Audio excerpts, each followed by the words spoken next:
Sometime later, Joseph was told, "Your father is ill," so he took his 2 sons, Manasseh and Ephraim, along with him. When Jacob was told, "Your son Joseph has come to you," Israel rallied his strength and sat up on the bed. Jacob said to Joseph, "God Almighty appeared to me at Luz in the land of Canaan, and there he blessed me and said to me, I am going to make you fruitful and will increase your numbers. I will make you a community of peoples, and I will give this land as an everlasting possession to your descendants after you. Now then, your 2 sons born to you in Egypt before I came to you here will be reckoned as mine. Ephraim and Manasseh will be mine, just as Reuben and Simeon are mine. Any children born to you after them will be yours. In the territory they inherit, they will be reckoned under the names of their brothers. As I was returning from Padan, to my sorrow Rachel died in the land of Canaan while we were still on the way, a little distance from Ephrath. So I buried her there beside the road to Ephrath, that is Bethlehem. When Israel saw the sons of Joseph, he asked, Who are these? They are the sons God has given me here, Joseph said to his father. Then Israel said, Bring them to me, so I may bless them. Now Israel's eyes were failing because of old age, and he could hardly see. So Joseph brought his sons close to him, and his father kissed them and embraced them. Israel said to Joseph, I never expected to see your face again, and now God has allowed me to see your children too. Then Joseph removed them from Israel's knees and bowed down with his face to the ground. And Joseph took both of them, Ephraim on his right toward Israel's left hand, and Manasseh on his left toward Israel's right hand, and brought them close to him. But Israel reached out his right hand and put it on Ephraim's head, though he was the younger. And crossing his arms, he put his left hand on Manasseh's head, even though Manasseh was the firstborn. Then he blessed Joseph and said, May the God before whom my fathers Abraham and Isaac walked, the God who has been my shepherd all my life to this day, the angel who has delivered me from all harm, may he bless these boys. May they be called by my name and the names of my fathers Abraham and Isaac, and may they increase greatly upon the earth. When Joseph saw his father placing his right hand on Ephraim's head, he was displeased, so he took hold of his father's hand to move it from Ephraim's head to Manasseh's head. Joseph said to him, No, my father, this one is the firstborn. Put your right hand on his head. But his father refused and said, I know, my son, I know. He too will become a people, and he too will become great. Nevertheless, his younger brother will be greater than he, and his descendants will become a group of nations. He blessed them that day and said, In your name will Israel pronounce this blessing. May God make you like Ephraim and Manasseh. So he put Ephraim ahead of Manasseh. Then Israel said to Joseph, I am about to die, but God will be with you, and take you back to the land of your fathers. And to you, as one who is over your brothers, I give the ridge of land I took from the Amorites with my sword and my bow.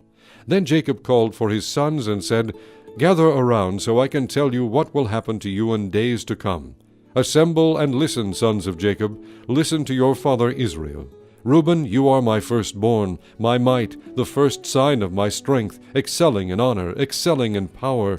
Turbulent as the waters you will no longer excel, for you went up onto your father's bed, onto my couch, and defiled it. Simeon and Levi are brothers. Their swords are weapons of violence. Let me not enter their council, let me not join their assembly, for they have killed men in their anger, and hamstrung oxen as they pleased. Cursed be their anger so fierce, and their fury so cruel. I will scatter them in Jacob, and disperse them in Israel. Judah, your brothers will praise you. Your hand will be on the neck of your enemies. Your father's sons will bow down to you. You are a lion's cub, O Judah.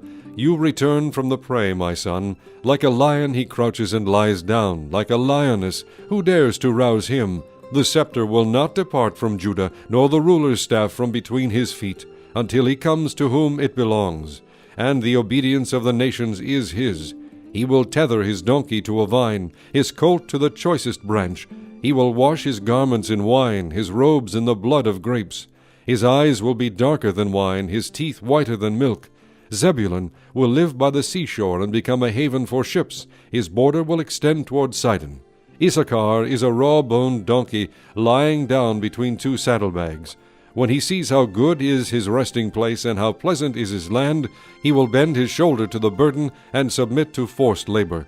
Dan will provide justice for his people as one of the tribes of Israel.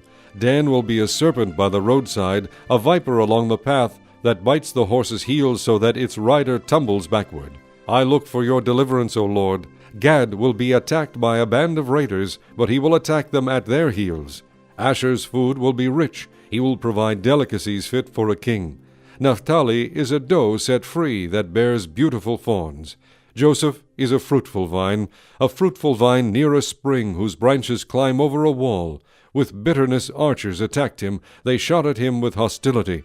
But his bow remained steady. His strong arm stayed limber because of the hand of the mighty one of Jacob, because of the shepherd, the rock of Israel, because of your father's God who helps you, because of the Almighty who blesses you, with blessings of the heavens above, blessings of the deep that lies below, blessings of the breast and womb. Your father's blessings are greater than the blessings of the ancient mountains, than the bounty of the age-old hills. Let all these rest on the head of Joseph, on the brow of the prince among his brothers. Benjamin is a ravenous wolf.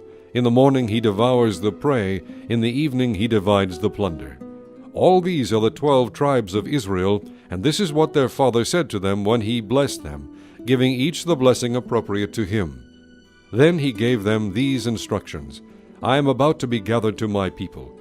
Bury me with my fathers in the cave in the field of Ephron the Hittite, the cave in the field of Machpelah, near Mamre in Canaan, which Abraham bought as a burial place from Ephron the Hittite, along with the field. There Abraham and his wife Sarah were buried. There Isaac and his wife Rebekah were buried, and there I buried Leah. The field and the cave in it were bought from the Hittites. When Jacob had finished giving instructions to his sons, he drew his feet up into the bed, breathed his last, and was gathered to his people. Joseph threw himself upon his father and wept over him and kissed him. Then Joseph directed the physicians in his service to embalm his father Israel.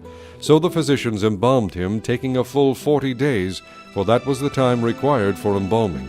And the Egyptians mourned for him 70 days. When the days of mourning had passed, Joseph said to Pharaoh's court, If I have found favor in your eyes, speak to Pharaoh for me. Tell him, My father made me swear an oath and said, I am about to die. Bury me in the tomb I dug for myself in the land of Canaan. Now let me go up and bury my father. Then I will return. Pharaoh said, Go up and bury your father, as he made you swear to do. So Joseph went up to bury his father. All Pharaoh's officials accompanied him, the dignitaries of his court and all the dignitaries of Egypt, besides all the members of Joseph's household, and his brothers and those belonging to his father's household. Only their children and their flocks and herds were left in Goshen. Chariots and horsemen also went up with him. It was a very large company. When they reached the threshing floor of Atad, near the Jordan, they lamented loudly and bitterly, and there Joseph observed a 7-day period of mourning for his father. When the Canaanites who lived there saw the mourning at the threshing floor of Atad, they said, The Egyptians are holding a solemn ceremony of mourning. That is why that place near the Jordan is called Abel Misraim. So Jacob's sons did as he had commanded them. They carried him to the land of Canaan, and buried him in the cave in the field of Machpelah, near Mamre, which Abraham had bought as a burial place from Ephron the Hittite, along with the field. After burying his father, Joseph returned to Egypt together with his brothers and all the others who had gone with him to bury his father. When Joseph's brothers saw that their father was dead, they said, What if Joseph holds a grudge against us and pays us back for all the wrongs we did to him? So they sent word to Joseph, saying, Your father left these instructions before he died. This is what you are to say to Joseph. I ask you to forgive your brothers the sins and the wrongs they committed in treating you so badly. Now please forgive the sins of the servants of the God of your father. When their message came to him, Joseph wept. His brothers then came and threw themselves down before him.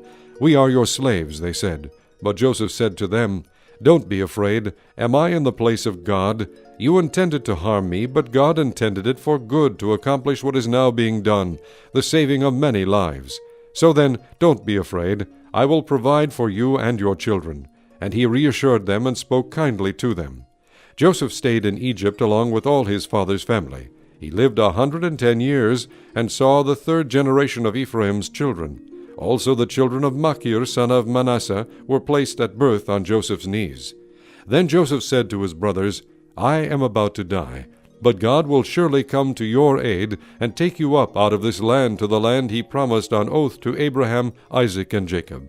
And Joseph made the sons of Israel swear an oath and said, God will surely come to your aid, and then you must carry my bones up from this place.